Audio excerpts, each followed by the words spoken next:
Jari mayam ngasi di Hyderabadi dam biryani ki recipe ama yang minasi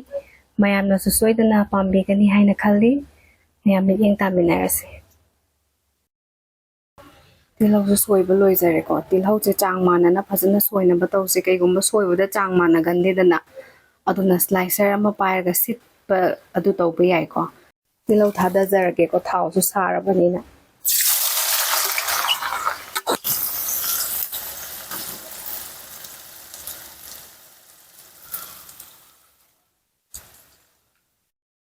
high flame da tham jare ko tau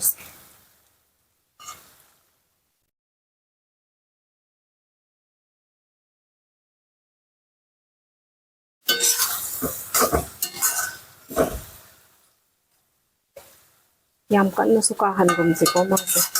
na tradi horen kha ni ba mahau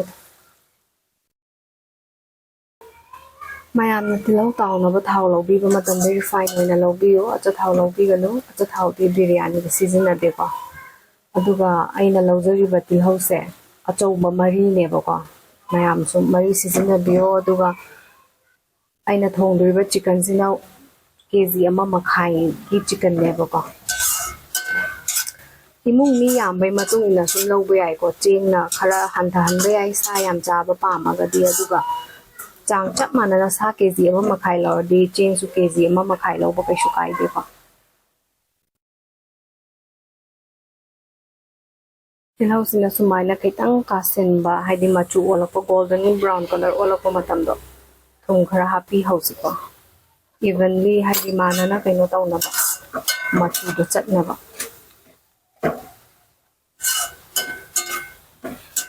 khara toina ot pi tare ko tilhau je chap mana na machu do lang na ba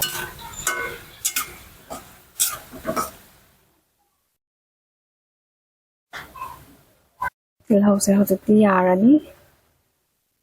dun asando ga thamji ko khara kem na ba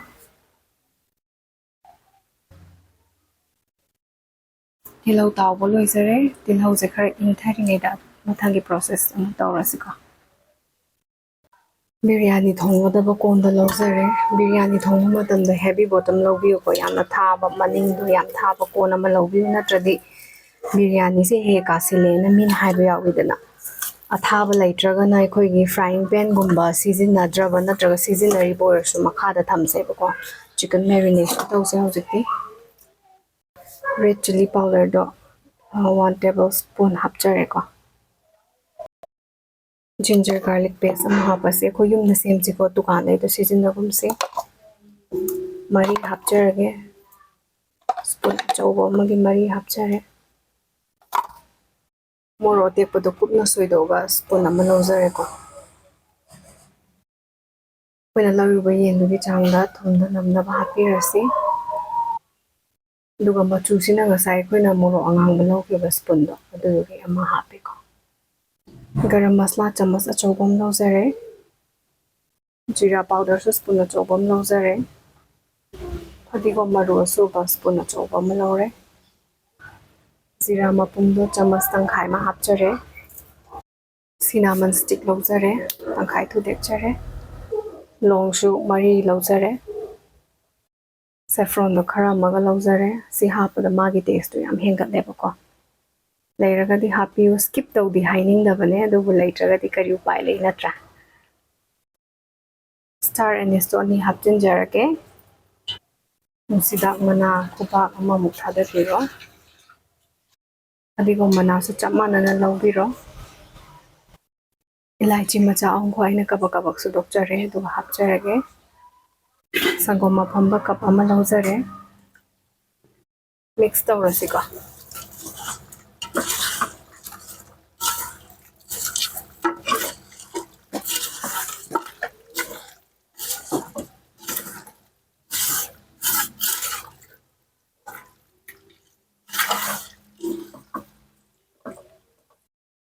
lemon ama lawrasi tangkhai khai do ga mahi se phajana sungjin si ka maru ta sin ki dana ba hona se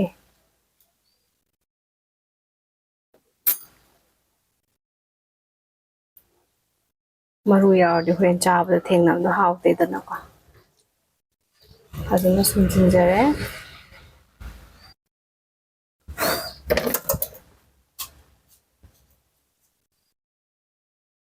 ꯉꯁꯥꯏ ꯇꯤꯜꯍꯧ ꯇꯥꯎꯕꯗ ꯁꯤꯖꯤꯟꯅꯈꯤꯕ ꯊꯥꯎꯗꯣ ꯑꯗꯨꯗꯣ ꯑꯩꯅ ꯀꯞ ꯇꯪꯈꯥꯏ ꯑꯃ ꯂꯧꯖꯔꯦꯀꯣ ꯐꯖꯅ ꯑꯃꯨꯛ ꯇꯣꯠꯂꯁꯤ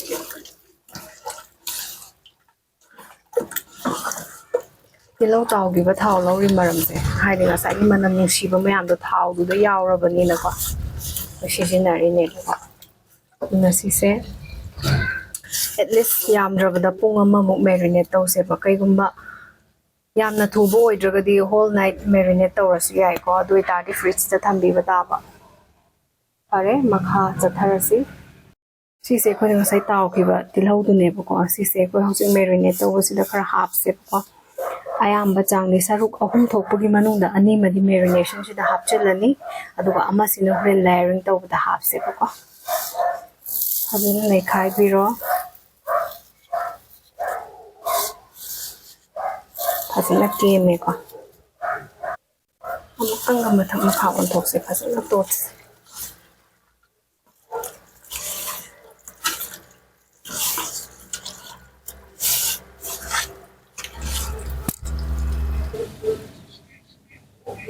marinate ꯇꯧꯕ ꯂꯣꯏꯖꯔꯦ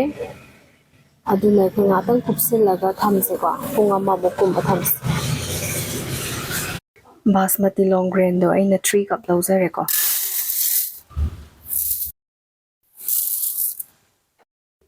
ꯐꯖꯅ ꯆꯥꯝꯊꯣꯛꯑꯁꯤꯀꯣ 3-4ꯔꯛ ꯆꯥꯝꯊꯣꯛꯆꯔꯦ ꯍꯧꯖꯤꯛ ꯄꯨꯡꯈꯥꯏ ꯑꯃ ꯇꯤꯡꯁꯤꯜꯂꯁꯤꯀꯣ ꯏꯁꯤꯡꯁꯦ ꯐꯖꯅ ꯍꯥꯞꯁꯦ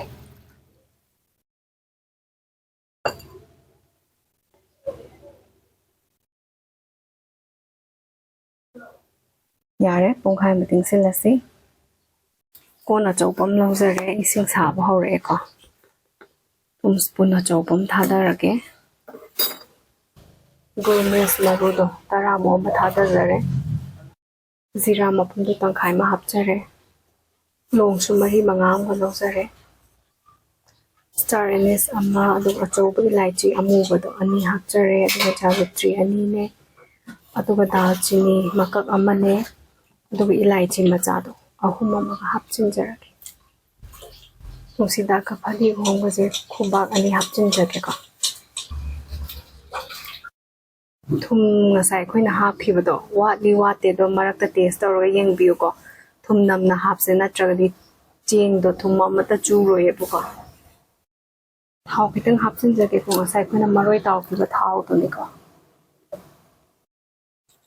ꯆꯝꯄ꯭ꯔꯥ ꯑꯃ ꯁꯨꯝꯖꯤꯟꯁꯤꯀꯣ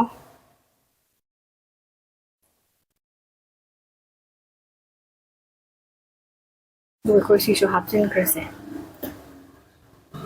ꯇꯦꯖꯄꯇꯥ 2 ꯑꯃꯁꯨ ꯍꯥꯞꯆꯔꯒꯦ ꯁꯧꯔꯛꯄ ꯉꯥꯏꯔꯁꯤꯀꯣ ꯁꯧꯒꯠꯂꯛꯑꯦ ꯑꯝꯇꯪ ꯑꯣꯠꯈꯥꯏꯕꯤꯔꯁꯦ ꯑꯗꯨꯒ ꯑꯩꯈꯣꯏꯅ ꯉꯁꯥꯏ ꯆꯝꯄ꯭ꯔꯥ ꯊꯥꯗꯈꯤꯕꯗꯣ ꯍꯧꯖꯤꯛ ꯂꯧꯈꯠꯍꯧꯔꯁꯤꯀꯣ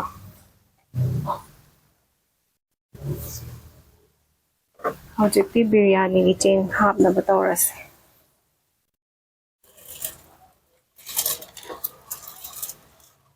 ꯑꯩꯒꯤꯁꯦ ꯄꯨꯔꯥ ꯐ꯭ꯔꯦꯁ ꯑꯣꯏꯕꯩ ꯆꯤꯛꯀꯟꯗꯣ ꯐ꯭ꯔꯦꯁ ꯑꯣꯏꯗꯅ ꯄꯨꯔꯥ ꯍꯥꯟꯅ ꯈꯔ ꯊꯣꯡꯗꯣꯛꯄꯗꯣ ꯊꯣꯡꯗꯣꯛꯇꯦꯕ ꯍꯥꯏꯗ꯭ꯔꯕꯥꯗꯤ ꯆꯤꯛꯀꯟ ꯗꯝ ꯕꯤꯔꯌꯥꯅꯤꯅꯦꯕ ꯑꯩꯅ ꯁꯦꯝꯖꯗꯣꯏꯁꯦꯀꯣ ꯑꯗꯨꯅ ꯆꯦꯡꯁꯦ ꯃꯤꯅꯤꯠ 5 ꯈꯛꯇꯪ ꯁꯧꯍꯟꯖꯒꯦꯀꯣ 4-5 ꯈꯛꯇꯪ ꯁꯧꯔꯛꯄ ꯉꯥꯏꯃꯤꯟꯅꯔꯁꯤ ꯑꯝꯇꯪ ꯑꯣꯠꯈꯥꯏꯖꯒꯦ ꯏꯁꯤꯡꯁꯦ ꯑꯩꯈꯣꯏꯅ ꯍꯥꯞꯄ ꯃꯇꯝꯗ ꯆꯦꯡꯁꯤꯒꯤ ꯃꯔꯦꯞꯁꯦ ꯐꯖꯅ ꯊꯨꯝꯅ ꯍꯥꯞꯁꯦꯀꯣ ꯅꯠꯇ꯭ꯔꯒꯗꯤ ꯆꯦꯡꯁꯦ ꯃꯥꯗꯤ ꯁꯥꯏꯖꯇꯣ ꯗꯕꯜ ꯑꯣꯏꯈꯠꯂꯛꯇꯣꯏꯅꯤꯅ ꯍꯣꯔꯦꯟ ꯏꯁꯤꯡ ꯂꯣꯏ ꯆꯨꯞꯁꯤꯟꯈꯤꯗꯅ ꯃꯑꯣꯡ ꯑꯃ ꯇꯥꯔꯔꯣꯏꯕ ꯆꯦꯡꯁꯦ ꯂꯣꯏ ꯀꯥꯏꯅꯦꯕꯀꯣ ꯏꯁꯤꯡꯗꯣ ꯌꯥꯔꯤꯈꯩ ꯐꯖꯅ ꯍꯥꯞꯁꯦ ꯀꯣꯟꯁꯨ ꯑꯆꯧꯕ ꯂꯧꯁꯦ ꯏꯁꯤꯡ ꯐꯨꯠꯄ ꯃꯇꯝꯗꯗꯤꯀꯣ ꯁꯧꯒꯠꯂꯛꯑꯦꯀꯣ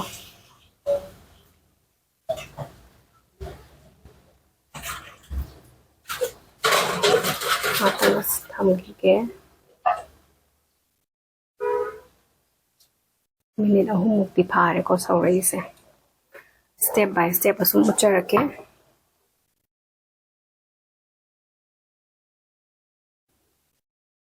ꯆꯦꯡꯁꯦ ꯁꯧꯔꯛꯏꯁꯦ ꯃꯤꯅꯤꯠ 4 ꯃꯨꯛ ꯑꯣꯏꯔꯦꯕꯀꯣ ꯑꯗꯣꯏ ꯅꯥꯀꯟ ꯑꯃꯗ ꯊꯥꯡꯗꯣꯛꯆꯔꯒꯦ ꯆꯦꯡꯁꯦ ꯑꯗꯨꯒ ꯅꯥꯀꯟ ꯑꯃꯗ ꯂꯣ ꯐ꯭ꯂꯦꯝꯗ ꯁꯨꯝ ꯁꯧꯍꯟꯒꯦ ꯑꯗꯨꯒ ꯃꯊꯪ ꯁ꯭ꯇꯦꯞꯇꯣ ꯍꯥꯏꯖꯔꯛꯑꯒꯦ ꯕꯤꯔꯌꯥꯅꯤ ꯊꯣꯡꯒꯗꯕ ꯉꯁꯥꯏꯒꯤ ꯑꯩꯈꯣꯏꯅ ꯆꯤꯀꯟ ꯃꯦꯔꯤꯅꯦꯠ ꯇꯧꯕ ꯄꯣꯠꯇꯣ ꯑꯩꯈꯣꯏ ꯊꯥꯡꯒꯠꯆꯔꯦꯕꯀꯣ ꯑꯁꯤꯁꯦ ꯑꯩꯅ ꯍꯧꯖꯤꯛ ꯃꯦꯗꯤꯌꯝ ꯐ꯭ꯂꯦꯝꯗ ꯊꯝꯃꯒ ꯃꯩꯁꯦ ꯑꯣꯟ ꯇꯧꯖꯔꯦꯕ ꯑꯁꯤꯗ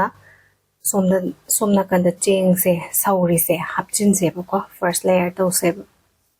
ꯁꯣꯝꯗꯁꯨ ꯂꯣ ꯐ꯭ꯂꯦꯝꯗ ꯊꯝꯃꯒ ꯆꯦꯡꯁꯦ ꯇꯞꯅ ꯁꯧꯍꯜꯂꯤꯅꯤꯀꯣ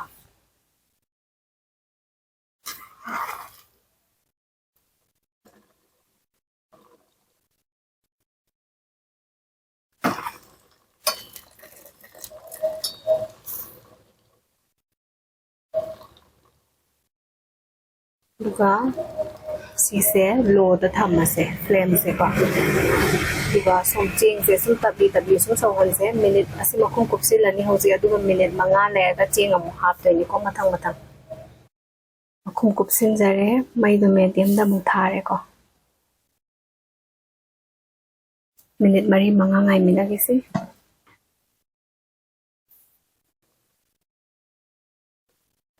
homemade biryani masala ꯆꯥꯏꯁꯤꯟꯖꯔꯦ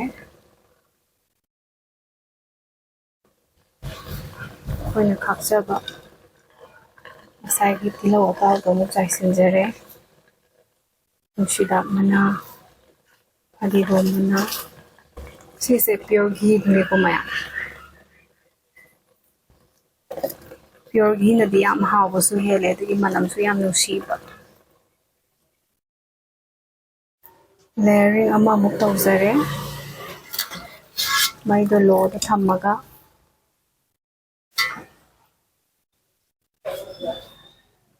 ꯆꯦꯡ ꯍꯥꯞꯄ ꯃꯇꯝ ꯑꯗꯒꯤ ꯂꯧꯈꯠꯄ ꯃꯇꯝ ꯇꯞꯅ ꯐꯖꯅ ꯂꯧꯈꯠꯄꯤꯌꯨꯀꯣ ꯅꯠꯇ꯭ꯔꯗꯤ ꯆꯦꯡꯁꯦ ꯂꯣꯏꯅ ꯇꯣꯏꯅꯤ ꯀꯥꯏꯅꯤꯕꯀꯣ ꯃꯌꯥꯏ ꯇꯦꯛꯑꯗꯤ ꯐꯖꯗꯦꯗꯅ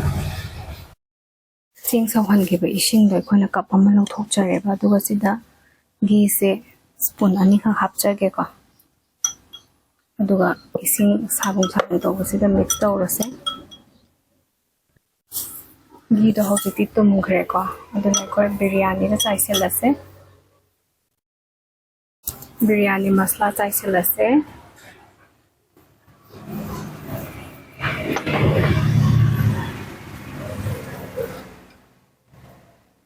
tilaudo amuk chaisilase ngasai atauga thambado nushida amuk chaisinbirase fadikom amuk chaisinbirase next ta akoina hojik ghee ga thitlaga thamgiba isingdo mathakta chaisinjiko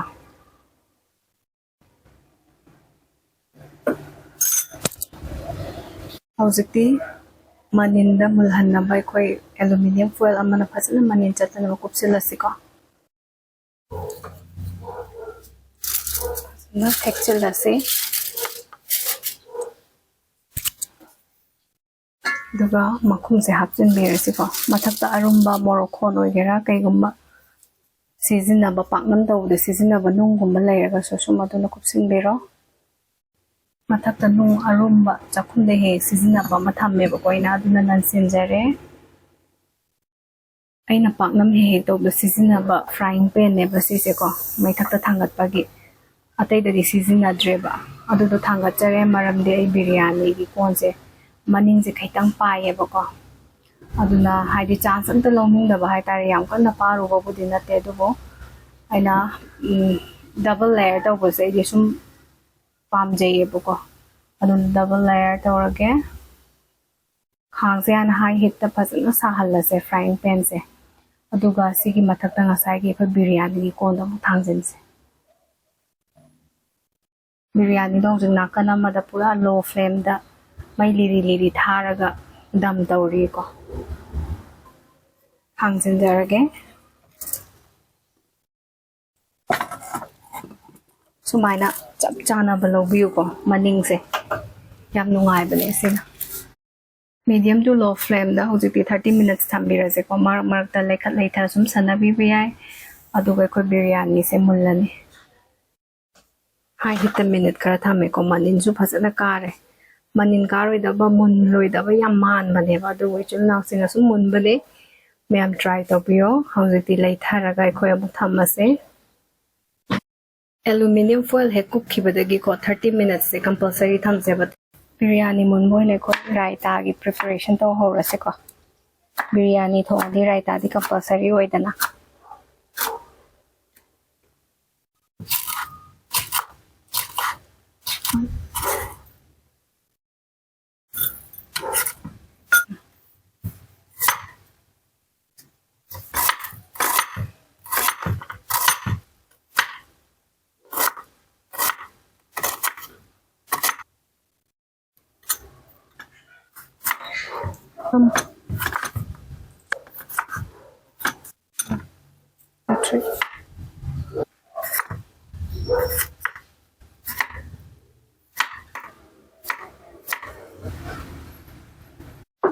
Sangkoma pambahise lase ko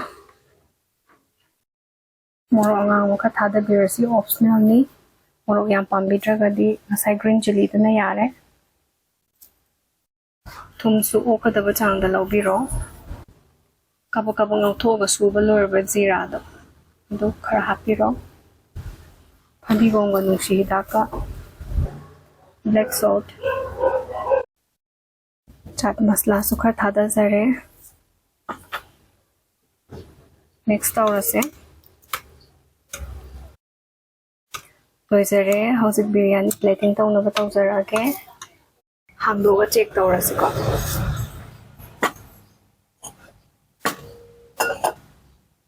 khar phasana checksina tawsi ko manin yam lerangani ko khotpokan wow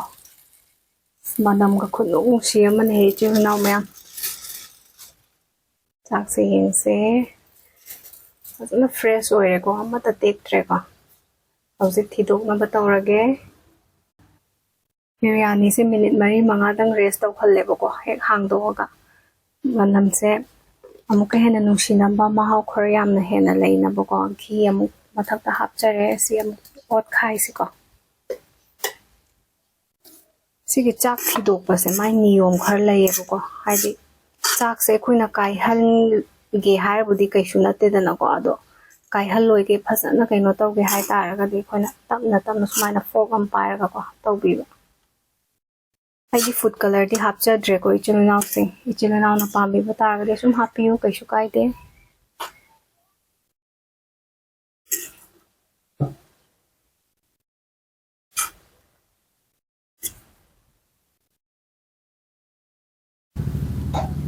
sa se kya mundi se ko yang biyo ma chilnaw se phasana mulla dress se dam daw ko se magi swai da lembe skin na dagi matonga to loina makha chathar khre bo ko phare plating tawjarage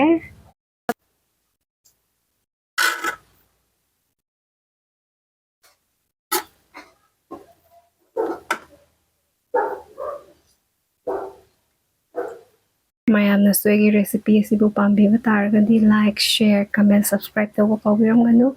mathangi video da mu unarasi mayam kuramjari